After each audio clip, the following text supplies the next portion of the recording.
Priatelia, mnohí ste mi písali, že prečo to, čo zverejňujem na Telegrame, nezverejňujem aj na Facebooku. Týkalo sa to hlavne statusu, v ktorom som veľmi, ale veľmi pikantne zhrnul to, čo sa včera dialo na námeste Senátu v Bratislave pri príležitosti oslav 17. novembra a práve pre tento pikantný dôvod som to nezverejnil, pretože Facebook by mi okamžite zablokoval stránku. Čiže ak by som to mal zhrnúť v reči, ktorá vyhovuje Facebooku, tak môžem povedať, že to, čo tam predvádzali títo podaktori populisti s lídrami a poskokmi extrémistických strán, ako je Progresívne Slovensko, na tom námestí nemalo nič spoločné so 17. novembrom, pretože si z neho urobili protivládny protest. Plakali tam nad ukrajinskými vojakmi. Bola nesmyselne vyvraždená jedna generácia mladých ľudí. Ale sami ich do tej vojny posielajú ako do mlynčeka na mäso. Plakali tam, že dnešná vláda je antidemokratická, ale nebáli sa vystupovať na pódiu, kde ich chránila polícia pod vedením ministerstva vnútra dnešnej vlády. To je, ako keby nadávali na lekára, ktorý ich drží pri živote. Vyplakávali o cenzúre alebo o slobode slova. Chceme krajinu, kde sa mladí ľudia nemusia báť prejaviť svoj názor. Ale každý ich status na sociálnej sieti sa nedá buď komentovať, alebo keď ich za niečo kritizuješ, tak samozrejme za 5 sekúnd máš ban.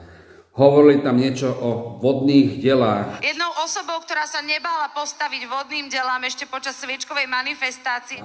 Ale keď ich používali na voličov Smeru, SNS, Republiky alebo LSNS, tak tie im samozrejme nevadili. Trepali tam o šikanie nejakých študentov. Pán minister Šutaj-Eštok, vy sa bojíte študentov v maskách? Študentov bez toho aj povedali, že zrejme na povel nejakého zmagoreného učiteľa sa študenti posmievali dnešným dôchodcom, ako keby dnešní dôchodcovia boli pre nich nejaká negramotná dezolátska lúza.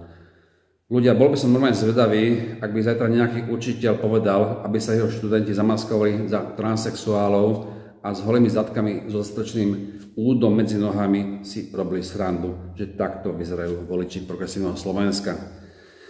Bliakali tam niečo o komunistickej Číne. Dnes nás vláda Roberta Fica ťahá preč od demokracie a preč z Európy. Vedie nás do chaosu, opäť k autoritatívnemu režimu ako v Rusku alebo v komunistickej Číne. Ale lacné čínske výrobky im nevadia, ako im asi nevadí, že Európa Čínu nedobehne, ani keby nám išla naproti. Jedine, ak by z Európy urobili presne ten istý model ako Čína, čiže z nich chrlila len závisť.